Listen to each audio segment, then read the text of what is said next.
Most people don't fail because they aim too low.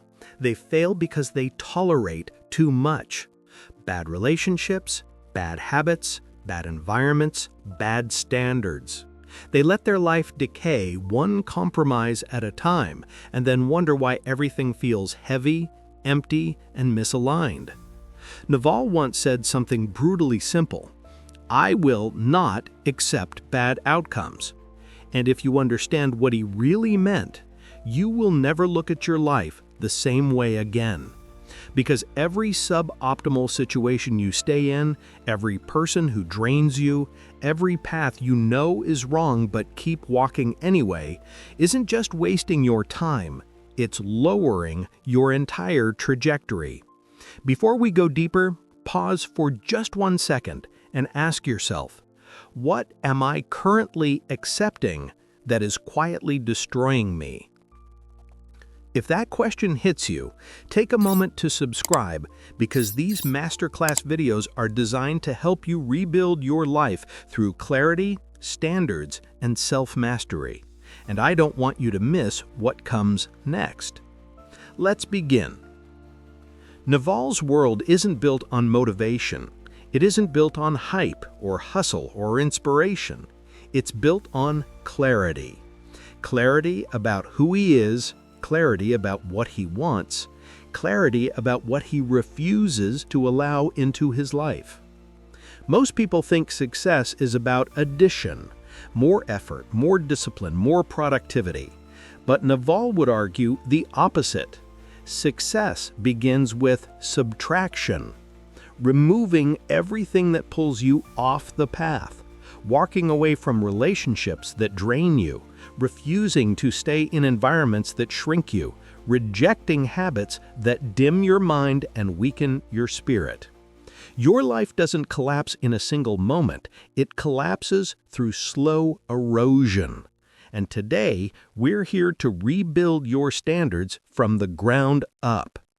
Here's what we're going to explore together: why staying in bad situations destroys your long-term trajectory, the psychology of tolerating suboptimal outcomes, the Naval principle of selective relationships, why walking away is a superpower, how to protect your energy, focus, and mind, how to raise your standards without becoming rigid, and ultimately how to rebuild your life through clarity and self-respect. Let's go deeper. Part 1. Why people stay in bad situations. People don't stay in bad situations because they're weak. They stay because the brain is wired to avoid immediate pain, even if it means sacrificing long-term peace. Think about it. Leaving a relationship is painful. Walking away from a job is uncertain. Breaking a habit is uncomfortable. Saying no feels like conflict. Setting a boundary feels selfish. So people tolerate, they compromise, they endure.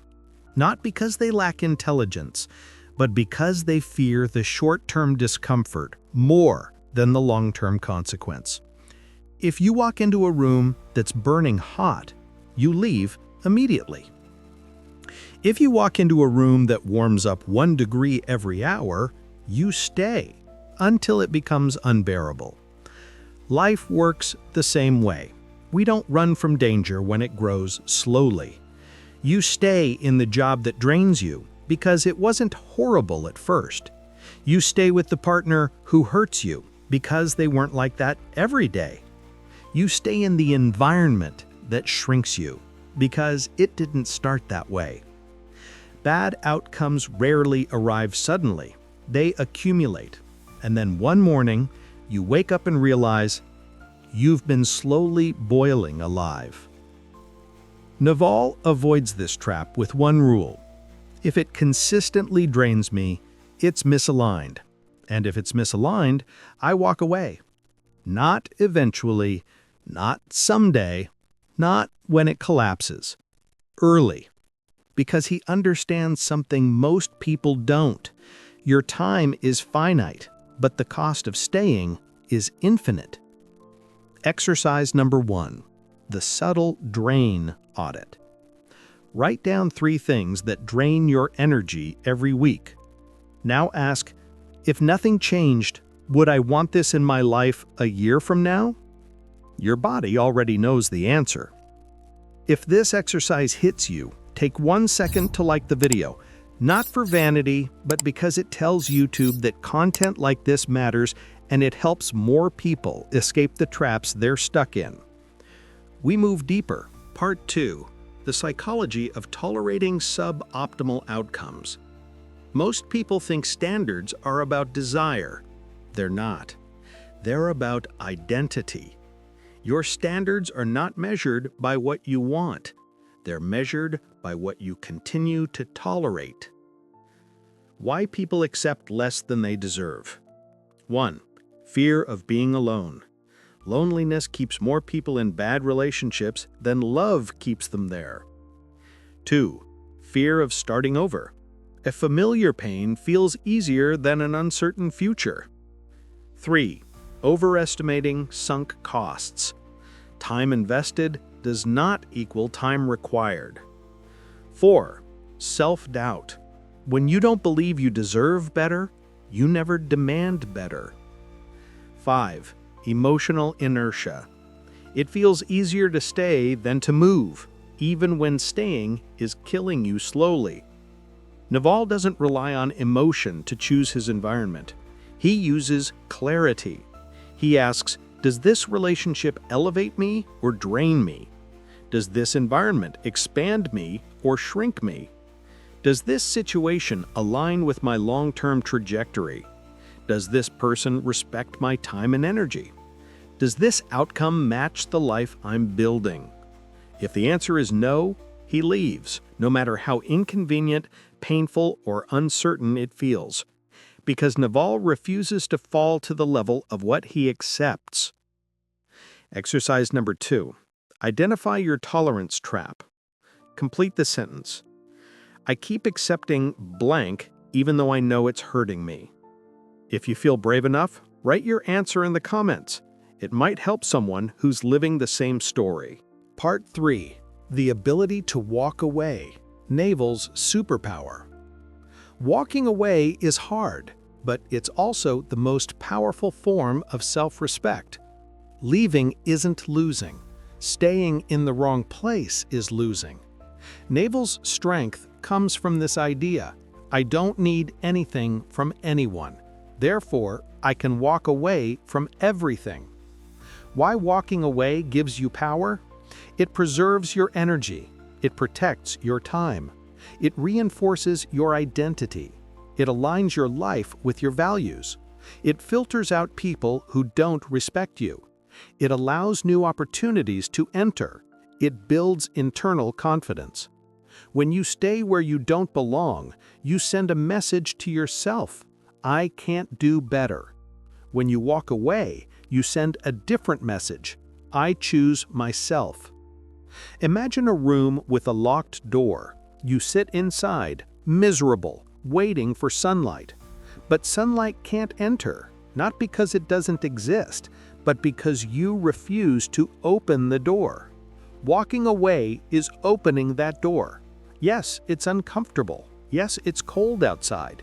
Yes, it's unknown, but at least there is possibility. Naval's quote, "The ability to walk away from anything gives you real freedom." Not emotional freedom, actual freedom. Freedom from neediness. Freedom from attachment to the wrong things. Freedom from tolerating what drains you. Freedom from bending your life to fit the expectations of others. Exercise number 3. The walk-away inventory. Write down one situation where you know you should set a boundary or walk away. Now ask yourself, what would my life look like 6 months after making that decision? If that vision feels lighter, you already know what to do. If this part resonates, tap the subscribe button, not for the algorithm, but because wisdom compounds, and the next videos will build on what you're learning today. We go deeper. Part 4. Selective relationships. Naval's rule of long-term alignment. Naval is extremely selective about the people he allows into his life, not because he is elitist, but because he understands the cost of misaligned relationships. Naval's principle: the people around you should make your life better, not heavier. It sounds simple, but look around. How many people in your life add clarity? How many add chaos? How many elevate your standards? How many lower them? How many respect your time? How many consume it? How many make you feel more like yourself? How many make you betray yourself? Most people never ask these questions. Naval asks them constantly. Naval judges people not by how they act in one moment, but how they influence his life over time. If someone drains you consistently, it doesn't matter if they're family, a friend, a partner, or a colleague.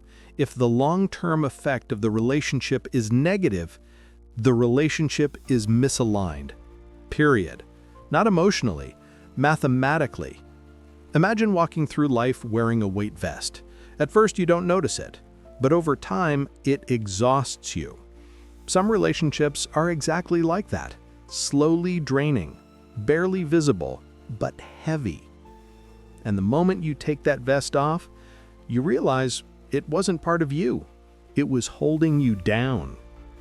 Exercise number 4, the relationship audit. Ask yourself, if I met this person today, would I choose them again? If the answer is no, your life is trying to send you a message. Part 5. Protecting your energy and focus.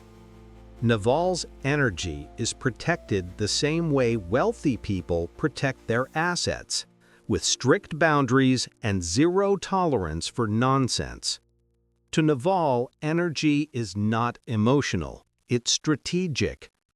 Your energy determines your clarity, your creativity, your judgment, your ambition, your resilience, your ability to build, your ability to choose correctly.